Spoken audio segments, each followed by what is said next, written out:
My name is Lillian, and for 30 years, I lived what I thought was a perfect life. Our big house just outside the city limits was my haven, a place where happiness seemed to bloom endlessly. My husband, Tom, was my rock. Our son, Jake, was the light of our lives, a budding football star at his college. I remember the day Jake brought home Sarah, his girlfriend. She was a sweet girl with a gentle smile and kind eyes. I took to her immediately, seeing in her the daughter I never had. They'd come over often, filling our house with youthful laughter and dreams of the future. As I watched them, I couldn't help but think about wedding bells and their future. They seemed so perfect together, so in sync. I'd already started thinking of Sarah as part of our family. As the days passed, I noticed Jake becoming increasingly excited about something. He'd burst into the house after practice, practically vibrating with energy. At first, I chalked it up to his passion for football and his relationship with Sarah. But there was something different about it, something I couldn't quite put my finger on. One evening, as I was preparing dinner, Jake bounded into the kitchen, his eyes shining with enthusiasm. "Mom, guess what? I'm going to a competition in the neighboring state." I turned from the stove, smiling at his excitement. "That's wonderful, honey. When is it?" "We leave next week," he replied, grabbing an apple from the fruit bowl. "It's a big deal, Mom. Could be a real game changer for my career." Something about his demeanor struck me as odd. Jake had been to many competitions before, but he'd never been quite this keyed up about one. "Are you okay, Jake?" I asked, studying his face. "You seem different." He waved off my concern with a laugh. "I'm fine, Mom. Better than fine. You don't need to worry about me. This is just a really important opportunity, that's all." I nodded, not entirely convinced, but willing to let it go. "All right, sweetie. Just remember, you can always talk to me if something's on your mind." 3 long months passed, and Jake was still gone. At first, I wasn't too concerned. These competitions could sometimes run longer than expected, especially if the team was doing well.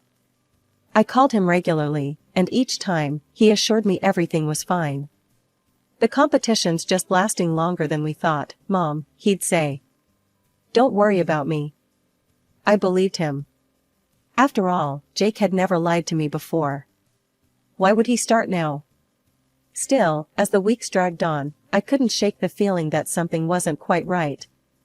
One evening, as Tom and I sat on the porch, I voiced my concerns. "Don't you think it's odd that Jake's been gone so long?" Tom sipped his coffee thoughtfully. "It is unusual, but if he says everything's okay, we should trust him. He's a grown man now, Lil." Finally, after 3 months, Jake returned. But the bombshell he dropped on us was nothing I could have prepared for. "Mom, Dad," he announced one evening, "I've decided I want to live separately. I'm going to rent an apartment." I exchanged a surprised look with Tom. This was unexpected, but not entirely unreasonable. Jake was an adult, after all. "If that's what you want, son," Tom said, "we support your decision." I nodded in agreement, albeit with a hint of sadness. Our baby was really growing up. "Just know you're always welcome here, Jake." Over the next few weeks, Jake rarely visited. Instead, he'd send messages, often asking for money. Each time, I'd transfer the funds, hoping it would help him become more independent. I tried to ignore the nagging feeling that something had changed in our relationship. Then came the phone call that would turn our world upside down. "Mom," Jake's voice crackled over the line, "I'm coming over tonight. I've got some important news to share. And I won't be alone." My heart leaped with excitement. Could it be? Were Jake and Sarah finally taking the next step? "That's wonderful, honey," I exclaimed. "I'll cook up a special dinner for us all." As I hung up the phone, I turned to Tom with a wide grin. "I think our boy's finally going to make it official with Sarah." Tom chuckled, pulling me into a hug. "Well, it's about time. They make a great couple." I spent the rest of the day in a flurry of activity, preparing Jake's favorite dishes, and setting the table with our best china. This was a momentous occasion, and I wanted everything to be perfect. As evening fell, I heard a car pull up in the driveway. My heart raced with anticipation as I smoothed down my dress and went to open the door. But the sight that greeted me was nothing like what I had expected. Jake stood there, all right, but the woman by his side wasn't Sarah. This girl was a stranger, strikingly beautiful, dressed in bright, provocative clothing that seemed out of place for a family dinner. "Mom," Jake said, his voice oddly flat, "I'd like you to meet Veronica, my wife." The world seemed to tilt on its axis. This couldn't be happening. It had to be some kind of cruel joke. But the defiant look in Jake's eyes and the smug smile on Veronica's face told me it was all too real. We all moved to the dining room in a daze. As we sat down at the table I'd so carefully prepared, I couldn't stop staring at Veronica. She was beautiful, yes, but there was something cold in her eyes that made me uneasy. Jake, seeming oblivious to the tension, launched into a description of their wedding. "We had an amazing ceremony at that new upscale venue downtown. You should have seen it, Mom. The flowers, the music, everything was perfect." Each word felt like a knife twisting in my heart. "How could you celebrate your wedding without the people closest to you?" I asked, fighting back tears. Jake's face hardened.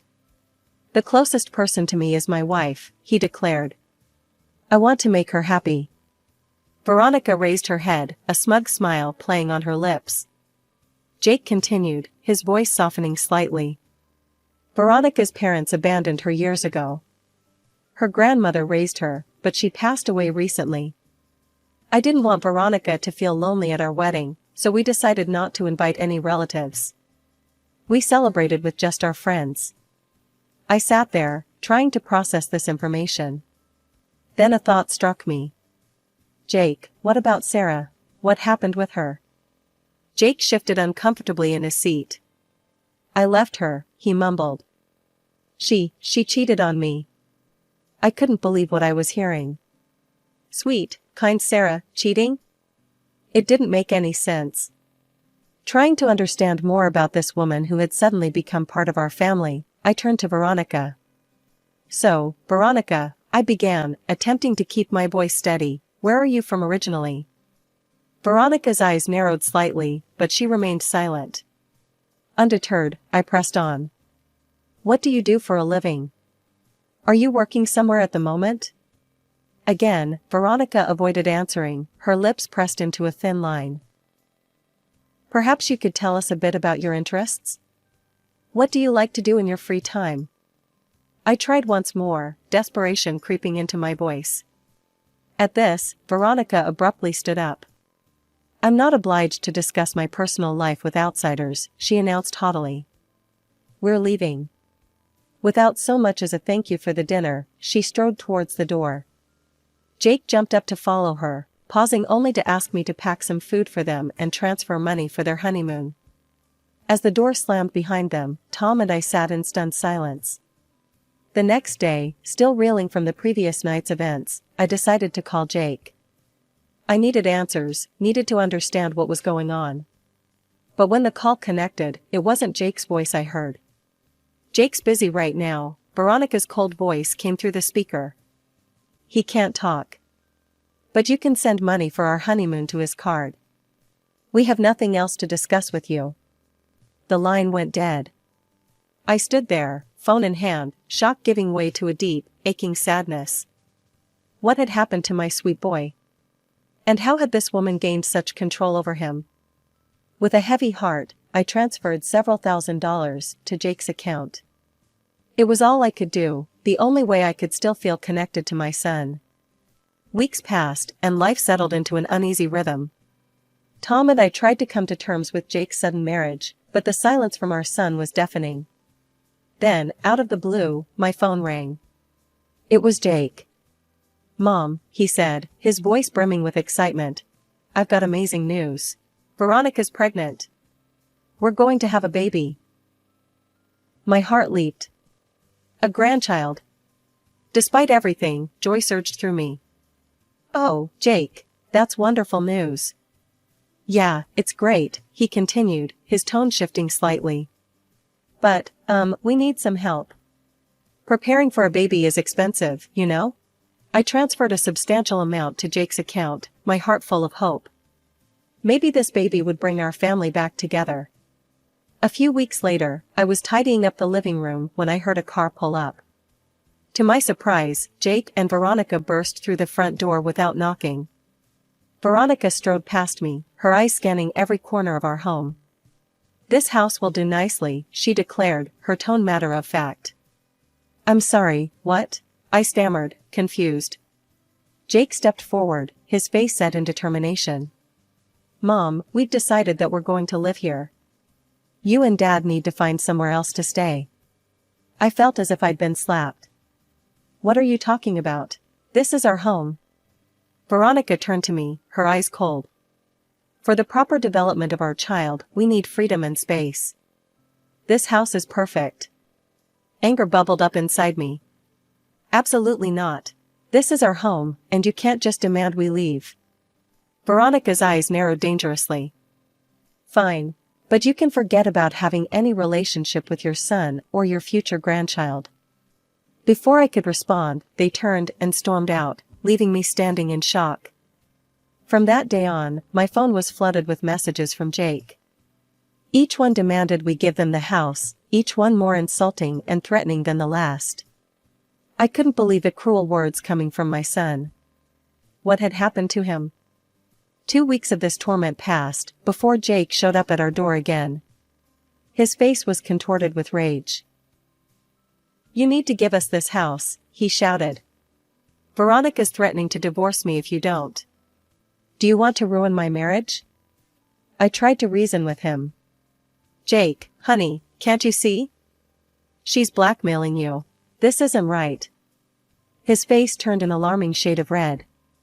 "Don't you dare talk about Veronica like that. You're not worth a hair on her head." That was the final straw for Tom. Without a word, he grabbed Jake by the arm and forcefully escorted him out the door, slamming it behind him. As Jake's angry shouts faded, I sank to the floor, tears streaming down my face. Tom knelt beside me, wrapping his arms around me. Weeks passed, and life settled into an uneasy rhythm. Tom and I tried to process the drastic changes in our son's behavior, but the pain and confusion lingered. One day, while shopping for groceries, I heard a familiar voice call out my name. "Lillian?" I turned to see Sarah, Jake's ex-fiancée, standing by the produce section. My heart skipped a beat when I noticed her heavily pregnant belly. Memories of Jake's accusations about her cheating flooded back, and I found myself at a loss for words. Gathering my composure, I managed a smile. "Sarah, I had no idea you were expecting. How are you feeling?"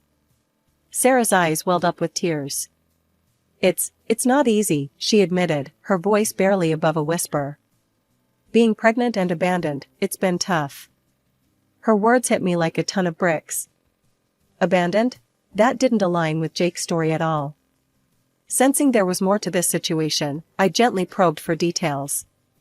"Sarah, I'm so sorry. Can you tell me what happened?" "Jake told us, well, he said you had cheated on him." Sarah's eyes widened in disbelief. "Cheated? Lillian, no. That's not what happened at all." Over the next half hour, as we stood in the quiet corner of the grocery store, Sarah revealed the truth that shattered my world. "Jake didn't go to any sports competition," she explained, her voice trembling. "He met a girl online and went to meet her in another state. He was gone for 3 months, remember?" I nodded, the pieces starting to fall into place. Sarah continued. "When I found out I was pregnant, I called Jake to tell him the news. But he told me he had married someone else. He refused to have anything to do with the baby." My legs felt weak. I leaned against the shopping cart for support, trying to process this information. Our Jake, our sweet boy, had lied to us all. He had abandoned Sarah and their unborn child for a woman he barely knew. We parted ways with promises to stay in touch, and I headed home in a daze. My mind was reeling from the revelations. Jake's story about the extended competition, his sudden marriage to Veronica, his cruel treatment of us, it all made a twisted kind of sense now. As I walked through our front door, Tom took one look at my face and knew something was wrong. "Lil, what happened?" he asked, concern etched on his features. I sank into a chair at the kitchen table, feeling the weight of the truth pressing down on me. "Tom, sit down," I said. "There's something you need to know about Jake." As I recounted my conversation with Sarah, I watched the color drain from Tom's face. Our son had lied to us, abandoned his pregnant fiancée, and married a virtual stranger. In the days following my encounter with Sarah, Tom and I had many long, difficult conversations. We both felt a deep sense of responsibility towards Sarah and her unborn child, our grandchild. "We need to help her, Tom," I said one evening. "She shouldn't have to go through this alone." Tom nodded in agreement. "You're right. Let's reach out to her." When we approached Sarah with our offer of support, she initially refused, her pride and hurt evident in her eyes. But as the weeks passed and we gently persisted, she eventually accepted our help. I began to see her often, accompanying her to doctor's appointments, helping her prepare for the baby's arrival, and simply being there as a shoulder to cry on. One evening, as I returned home from helping Sarah set up the nursery, Tom met me with a serious expression. "Lil, there's something I need to tell you," he said, his voice grave. "I hired a private detective." I stared at him in shock. "You did what?" Tom sighed heavily. "I needed to know what was really going on with Jake. The detective's report came in today, and Lil, it's worse than we thought."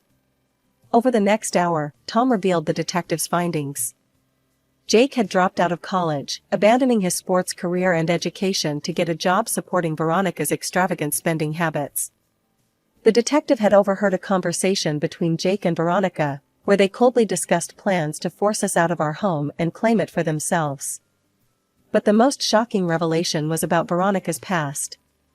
She had a history of pursuing wealthy men for their money. The detective discovered that Veronica had become pregnant by one of these men and had manipulated Jake into marriage by claiming the child was his. I stood up, my mind racing. "We have to tell Jake. We have to make him see what's happening." But Tom shook his head sadly. "Lil, he won't believe us. You've seen how he is now. If we try to tell him, he'll only push us further away." As much as it pained me, I knew Tom was right. Jake was so under Veronica's influence that any attempt to reveal the truth would likely backfire.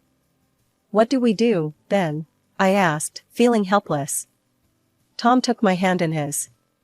"For now, we focus on Sarah and the baby. They're the ones who truly need us right now." I nodded, fighting back tears.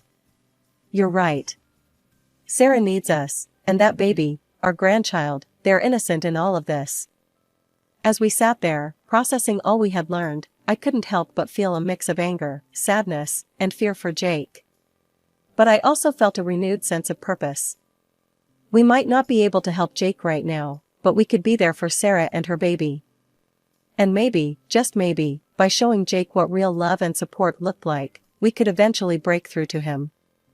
Just when Tom and I thought things couldn't get any worse, we woke up one morning to find our house defaced with cruel, insulting graffiti. Greedy oldsters, selfish bastards, and other hurtful words were spray-painted across our walls in angry red letters. Shocked and hurt, we immediately called our neighbor across the street, who had outdoor security cameras. We watched the footage with heavy hearts, witnessing our own son vandalizing our home in the dead of night. The sight of Jake, sneaking around like a common criminal, left us speechless.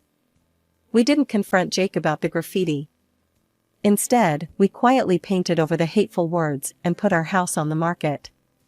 Within weeks, we had sold our longtime home and purchased a new one, not far from where Sarah lived with her newborn son, our grandson. The day Sarah brought little Thomas home from the hospital was bittersweet. As I held that tiny bundle in my arms, my heart swelled with love and broke simultaneously. This was my grandson, Jake's son, yet Jake wanted nothing to do with him. Weeks passed, and we settled into our new life. Then, out of the blue, my phone rang. It was Jake, calling from an unfamiliar number. Mom, he shouted, his voice filled with rage. What the hell is going on? I went to the house and there are strangers living there. They threatened to call the cops on me. I took a deep breath, steeling myself. Why did you go there, Jake? To vandalize our home again? There was a moment of stunned silence on the other end. That's right, I continued, my voice steady. We know it was you. We sold the house, Jake. And we've cut you out of our lives. Jake's shock quickly turned to anger. You can't do this to me, he yelled. Veronica might leave me because of you. I'll never see my son. I couldn't help but laugh, a sad, hollow sound. Oh, Jake. That child isn't yours. Veronica lied to you. What are you talking about? He sputtered. We hired a private investigator, Jake. We know everything. About Veronica's past, about her lying about your paternity, about your plans to take our house. I'm sending you the evidence now. As I hit send on the email containing the detective's report, I heard Jake's sharp intake of breath. You're a fool, Jake, I said, my voice softening slightly. You abandoned Sarah and your real son for a woman who's been lying to you from the start. I hope one day you'll realize what you've thrown away. With that, I hung up the phone, my hand shaking slightly. 6 months passed in a blur of baby giggles, sleepless nights, and newfound joy. Tom and I had settled into our roles as doting grandparents, cherishing every moment with little Thomas. Our new home, though smaller, was filled with more love and laughter than we'd experienced in years. One sunny afternoon, as we sat on our porch watching Sarah push Thomas on the swing we'd installed in the backyard, our neighbor walked by with some surprising news. Did you hear about Jake? She asked, her voice low. Word is, that wife of his up and left him. Apparently, she handed their child over to her parents, turns out she wasn't an orphan after all, and ran off with some wealthy man she met. Tom and I exchanged glances, a mix of emotions washing over us. Despite everything, a part of me still ached for the pain Jake must be going through. Later that evening, as if summoned by our thoughts, Jake called. His voice was a far cry from the angry, demanding tone we'd grown accustomed to. Instead, he sounded broken, desperate. Mom, he sobbed. I'm so sorry. For everything. Please, can we start over? I know I'm still your sole heir. I can change, I promise. I closed my eyes, feeling a familiar ache in my chest. Oh, Jake, I said softly. I'm sorry you're hurting. But you need to know, your father and I have changed our will. Everything we have will go to Thomas, your son, the one you abandoned. Jake's sobs turned to shouts. No. You can't do that. I'll go back to Sarah, we can start over. Goodbye, Jake, I said firmly, and ended the call. Tom found me on the porch swing a little while later, staring out at the setting sun. He sat beside me, taking my hand in his. You okay? He asked gently. I nodded, squeezing his hand. I am. It's not the ending I would have chosen for us, but I think we're exactly where we're meant to be. And we were. Our new life, though different from what we'd imagined, was filled with purpose and love. Every weekend, our home was filled with the joyous sounds of Thomas's laughter as he explored every nook and cranny. Sarah, once just our son's girlfriend, had become the daughter we never had. Grandma, Grandpa. Thomas's little voice called out one Sunday afternoon. Look what I can do. We watched in delight as he took his first wobbly steps across the living room, collapsing into Sarah's waiting arms. Sarah looked up at us, her eyes shining with tears of joy. I don't know what I would have done without you two, she said softly. You've been more like parents to me than I ever expected to have. I knelt down beside her, wrapping them both in a hug. Oh, sweetheart. You and Thomas, you're our family. We couldn't love you more if we tried. As I looked around at the faces of my family, Tom's weathered smile, Sarah's gentle eyes, Thomas's chubby cheeks, I felt a profound sense of peace wash over me. This was not the life I had planned, but it was a life filled with more love, more joy, and more purpose than I could have ever imagined.